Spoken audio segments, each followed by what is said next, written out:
వీరులపాడు మండల కేంద్ర సమీపంలో వేటగాళ్ల దురాగతం బయటపడింది. జింకలు, దుప్పులు, అడవి పందులను వేటాడేందుకు కొంతమంది దుండగులు అనధికారంగా కరెంటుతో ఉచ్చులు ఏర్పాటు చేశారు. ఈ కరెంటు ఉచ్చుల కారణంగా షార్ట్ సర్క్యూట్ ఏర్పడి నిప్పులు చెలరేగడంతో సుమారు 5 ఎకరాల సుబాబుల తోట దగ్ధమైంది. ఈ ఘటనలో ఒక జింక మృతి చెందింది. గ్రామస్తులు తెలిపిన వివరాల ప్రకారం ఇటీవల కాలంలో వన్యప్రాణుల వేట పెరుగుతున్నట్లుగా ఆందోళన వ్యక్తం చేశారు. కరెంటు ఉచ్చులు ఏర్పాటు చేయడం వల్ల మూగజీవాలతో పాటు ప్రజల ప్రాణాలకు కూడా ప్రమాదం వాటిల్లే పరిస్థితి ఏర్పడుతుందని చెప్పారు. స్పందించిన గ్రామస్తులు ఇలాంటి అనధికార చర్యలకు పాల్పడుతున్న వారిపై కఠిన చర్యలు తీసుకోవాలని అటవీ శాఖ అధికారులను కోరుతున్నారు.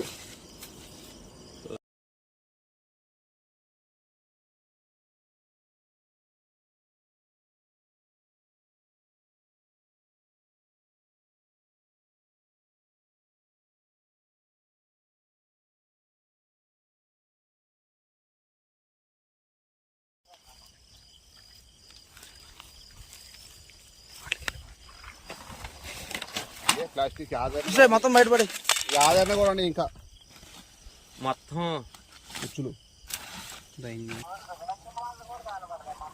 మొత్తం పోయినాయి. మీరు ఇళ్లలో కూర్చొని అన్నాలు తింటా